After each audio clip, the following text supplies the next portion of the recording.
Hello every student, welcome back to my YouTube channel. आज मैं आप सभी लोगों के लिए लेकर आया हूं एक्सरसाइज 3.1 के क्वेश्चन नंबर 9। देखिए क्वेश्चन नंबर 9 क्या कह रहा है। निम्नलिखित समीकरण को आलेखीय विधि द्वारा हल कीजिए। इन रेखाओं तथा वाई अक्ष से घिरे क्षेत्र को छायांकित कीजिए तथा उसका क्षेत्रफल भी ज्ञात कीजिए। यानी आपको जो इन रेखाओं तथा वाई अक्ष से बना जो क्षेत्र होगा उसको छायांकित करना है तथा क्या करना है, आपको उसका क्षेत्रफल भी ज्ञात करना है। तो चलिए यहाँ पर सोल्यूशन देख लेते हैं। सोल्यूशन क्या लिखा हुआ, निम्नलिखित समीकरण यहाँ पर रखे समीकरण दिया हुआ, इससे आपको क्या निकालना है, वाई का मान निकालना है। तो पहला समीकरण जब आप y इस तरफ रोक लेंगे तो क्या हो जाएगा, ये -11 है उस तरफ जाएगा, क्या हो जाएगा, +11 हो जाएगा। और ये +3x है उस तरफ जाएगा, क्या हो जाएगा, -3x। अब यहाँ से आपको x और y का मान प्राप्त कर लेना है। क्या प्राप्त कर लेना है, x और y का मान प्राप्त कर लेना है। देखिए यहाँ x यहाँ पर y। अब x बराबर यदि आप 2 रखेंगे तो 3 दूनी 6 यानी y बराबर क्या आ जाएगा, 5 आ जाएगा। यदि x बराबर आप 3 रखेंगे तो y बराबर क्या हो जाएगा, 3 त्रिक 9 यानी 2 हो जाएगा। यदि x बराबर आप क्या रखें, 4 रखेंगे तो y बराबर क्या हो जाएगा, -1। 3 चौक 12, 12 में से 11 घटाएंगे तो -1 हो जाएगा।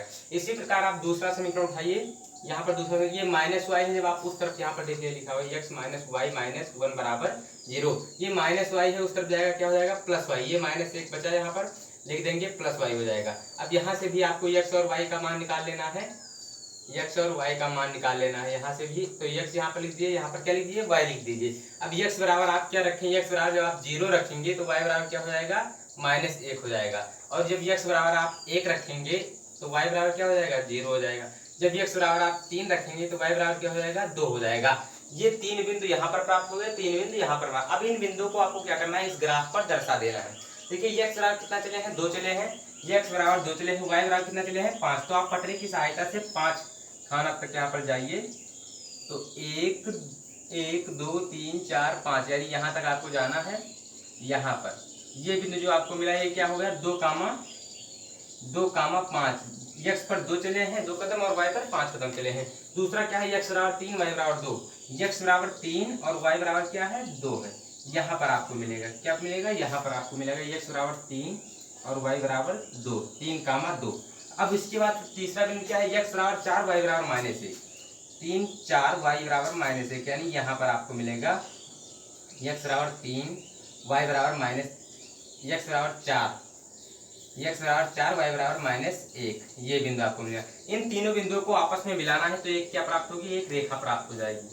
ये देखिए एक रेखा प्राप्त होगी। इन तीनों बिंदुओं को मिलाने से क्या प्राप्त होगी, एक रेखा प्राप्त हुई। अब क्या करना है आपको, ये बिंदु दर्शाना है, x बराबर 0 y बराबर -1 यानी यहाँ पर क्या हो जाएगा, 0, -1। ये प्राप्त हो गया। दूसरा बिंदु क्या है, x बराबर 1 y बराबर 0 यानी यहाँ पर प्राप्त होगा, 1, 0 ये प्राप्त हो गया। तीसरा बिंदु 3, 2 यानी यहीं पर प्राप्त होगा, 3, 2 ये तीसरा बिंदु प्राप्त होगा। इन तीनों बिंदुओं को आपस में क्या करना है, मिला देना है। इन तीनों बिंदुओं को आपस में मिला देना है। तो ये देखिए मैंने इन तीनों बिंदुओं को आपस में मिला दिया। क्या प्राप्त हुआ, आप देखिए यहाँ पर एक त्रिभुज बन रहा है। एक बिंदु ये, एक बिंदु ये और एक ये बिंदु कौन सा बिंदु है, मूल बिंदु, 0,0 वाला बिंदु है, 0,0 मूल बिंदु। तो ये त्रिभुज आपको बनना है, तो यही भाग को आपको छायांकित कर देना है। देखिए ये भाग मैंने छायांकित कर दिया। अब क्या करना है आपको, इसी त्रिभुज का क्षेत्रफल आपको ज्ञात कर लेना है। तो सभी लोग त्रिभुज का क्षेत्रफल का सूत्र जानते हैं, नहीं जानते तो भी हम हल करके बताते हैं। देखिए आपको 3 बिंदु प्राप्त हुए। यहाँ पर देखिए त्रिभुज के कितने बिंदु प्राप्त हुए, त्रिभुज के बिंदु कौन कौन से 3 बिंदु प्राप्त हुए। देखिए पहला क्या है, 0,0। दूसरा क्या है, 0,-1 और फिर तीसरा क्या है, 1,0। ये 3 बिंदु आपको प्राप्त हुए। आप इसे मानिए x1, इसे मानिए y1, इसे मानिए x2, इसे मानिए y2, इसे मानिए x3, इसे मानिए y3। अब आपको क्या करना है, त्रिभुज का क्षेत्रफल ज्ञात करना है। तो त्रिभुज के सूत्र, क्षेत्रफल का सूत्र लगा दिए। तो त्रिभुज का क्षेत्रफल इक्वल टू क्या होता है, सूत्र 1/2 x1 y2 - y3 ये होता है, प्लस x2 y3 - y1। फिर क्या होता है, प्लस x3 y1 - y2। ये क्या होता है, त्रिभुज का क्षेत्रफल अगर ज्ञात करना है, आपको 3 बिंदु दिया है तो ये सूत्र लगता है। अब यहाँ पर देखिए 1/2 x1 कितना है, 0 और फिर y2 कितना है, y2 है -1 और फिर y3 क्या है, 0 -0। ये हो जाएगा प्लस x2 कितना है, 0 और फिर क्या है, x2 कितना है, 0 और फिर उसके बाद y3 क्या है, y3 0 माइनस y1 क्या है, 0।